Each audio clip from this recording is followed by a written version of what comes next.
केंद्र सरकार को। नोटिस जा चुका है क्या गवर्नमेंट ऑफ इंडिया को? हाँ, 26 अगस्त को ही ऑर्डर हुआ है। 26 अगस्त 2022। यस।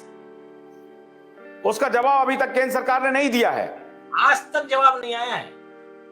लेकिन अच्छा, तो आप ये कह रहे हैं कि अदालत ने भेजा है कि आपने एक तरफा की बूटी जो है 100% सेफ है, इसका नैरेटिव चलाने में महत्वपूर्ण भूमिका अदा की है, और जितने न्यूज आउटलेट हैं या इंफॉर्मेशन के जितने आउटलेट हैं, सबने एक ही नैरेटिव चलाया है। इसका क्या आधार है? इस पर स्पष्टीकरण मांगा है सरकार से।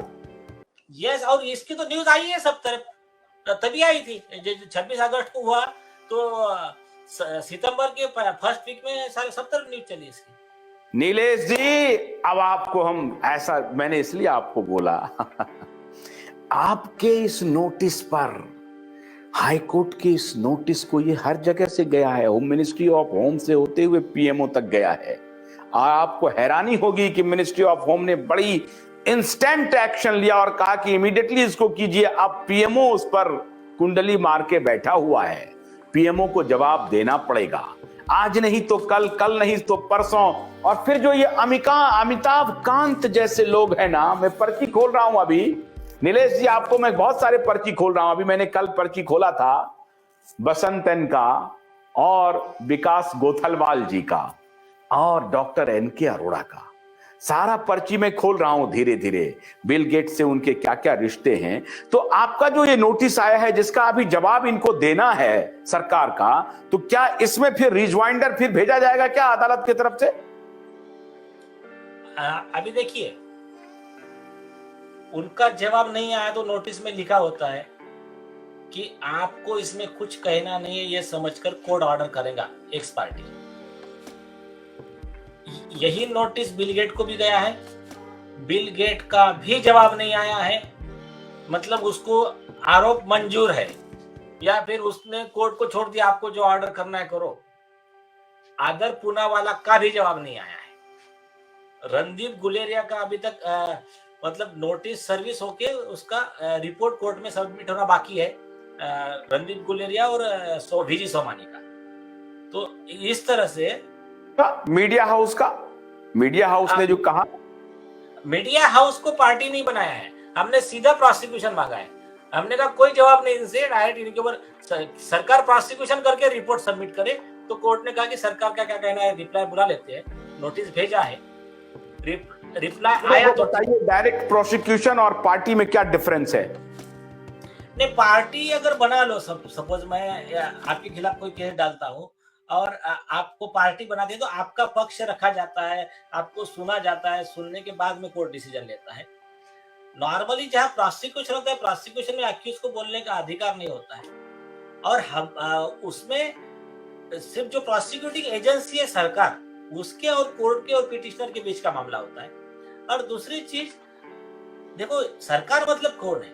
सरकार मतलब हम सब है, जो चाहे मिनिस्टर हो, चाहे सीबीआई ऑफिसर हो, चाहे पुलिस ऑफिसर हो, चाहे जज रहो, ये सभी लोग पब्लिक सर्वेंट है, जनता की सेवा करने के लिए डिपार्टमेंट दिए गए इनको, और जो जनता टैक्स भरती है उसमें से इनकी सैलरी निकलती है। तो ये जो है, ये जितने पब्लिक सर्वेंट है, इनका जिम्मेदारी क्या है कि लॉ एंड ऑर्डर का इन्फोर्समेंट। तो हमने यही सवाल पूछा है कि ये पब्लिक सर्वेंट है, इनका जिम्मेदारी था लोगों तक सच्ची जानकारी पहुंचे, लोगों की जान माल की रक्षा हो, इसके लिए काम हो, लोगों को जो हानि पहुंचा रहे विषय उसके ऊपर लगाम लगाए, उनको प्रोसिक्यूट करे। तो इन्होंने नहीं किया, तो क्यों नहीं किया? या तो ये जवाब दे, या तो ये खुद प्रोसिक्यूशन के लिए तैयार है। तो ये हमारा ग्रीवियंस है। और उसके बाद ये जानना चाहते हैं कि पूना में सबसे पहले आधार पूनावाला ने क्या किया, कंप्लेन पुलिस के पास कैसे गई, फिर पूना में क्या हुआ, फिर हाई कोर्ट कैसे पहुंचा, और ये अंबर क्वेरी यूहान टेंगरा को लेकर के उनके मन में यह ख्वाब, इतनी हिम्मत हुई कैसे कि 100 करोड़ का जुर्माना करने की बात करती? हुआ क्या कि डॉक्टर स्नेहल लोनाथ की जो डेथ हुई थी, तो उनके पिताजी ने बॉम्बे हाईकोर्ट में रीट लगाई कि मुझे 1000 करोड़ का इंटरिम कॉम्पेंसेशन, टोटल 10,000 करोड़ मांग रहे हैं उसमें हम लोग, तो इंटरिम 1000 करोड़। दूसरा अभी जो बताया आपको यूट्यूब का वगैरह जो भी था ऑल मीडियाज का, उनके ऊपर एक्शन। तीसरा जो अदर पूनावाला, बिल गेट्स, ये सभी लोग हैं, इनसे पूरे नुकसान भरपाई की वसूली, मतलब सरकार हमको तुरंत दे दे, इनसे वसूल करते बैठे। बाद में ये सब उसमें रणदीप गुलेरिया वगैरह इन पर भी एक्शन का विषय आएगा, ठीक है। तो ये सब विषय था। तो 26 अगस्त 2022 को बॉम्बे हाईकोर्ट का डिवीजन बेंच जस्टिस गंगापुरवाला साहब और जस्टिस माधव जामदार साहब, इन्होंने केस को सुना। सुनने के बाद इन्होंने केस को का कॉग्निजेंस लिया और नोटिस जारी किया ये सभी को, बिल गेट्स, अदर पूनावाला सभी को। उसकी नोटिस जो थी, जो इनको सर्व की गई, रणदीप गुलेरिया वगैरह सभी जो लोग थे, इनको सर्व की गई इनके थ्रू, गवर्नमेंट के थ्रू। रणदीप गुलेरिया को दिल्ली हाईकोर्ट के थ्रू गई, बाकी यूनियन ऑफ इंडिया को डायरेक्ट पहुंची। अब बिल गेट और अदर पूनावाला की जो नोटिस थी, उसका हमदस्त कोर्ट ने हमको दिया।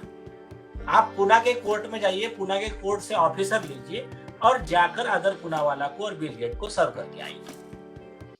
फिर वो सर्व करने के लिए दिलीप लोनावत के साथ में फिर अवेकन इंडिया मूवमेंट के ऑल इंडिया के कार्यकर्ता पुणे पहुंचे और उन्होंने क्या किया, यूट्यूब, इस पे ट्विटर पे ये चलाया हैशटैग अरेस्ट अदर पूनावाला, और यूट्यूब पे वगैरह इंटरव्यू दिया कि ये ऐसा ऐसा है, ये मास मर्डरर है, इसको ये जनता का दुश्मन है, तो इस देश का दुश्मन है, इसको अरेस्ट करने जाना पड़ेगा। ये सब उनके जो भी थे वो वीडियो थे, और इन्होंने सब अरेंजमेंट किया, सारे गांव से बसेस भरकर, सब भरकर पुणे में लोग पहुंचो, ये करो, सब करो।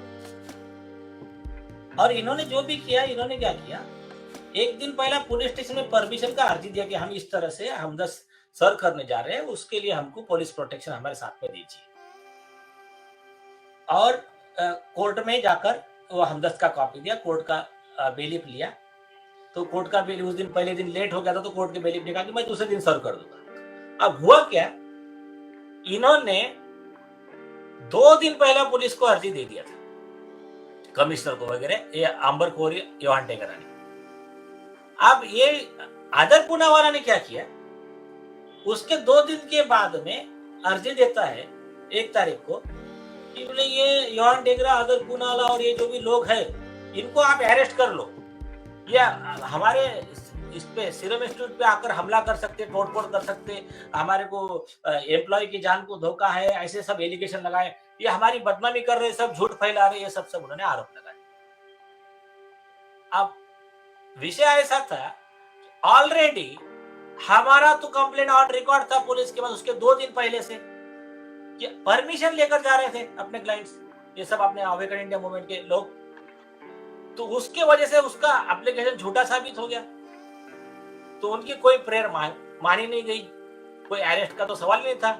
इसके विपरीत पुलिस खुद साथ में आई, इन लोगों के कोर्ट में गई, इन्होंने जहां और एक मीटिंग रखा था, स्पीच रखा था, वहां पुलिस आई।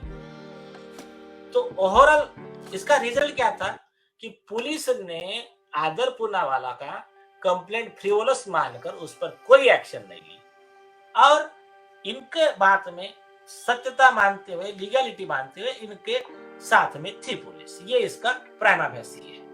तो ये पहला उसका हार थी अदर पूनावाला की, कि उसके एप्लीकेशन पे कोई एक्शन नहीं ली गई। यही बात मैंने कोर्ट को बताया, मैंने कहा कि ये फ्रीवोलस था, उसका ये सब बकवास था, झूठा था करके पुलिस साबित कर रही है।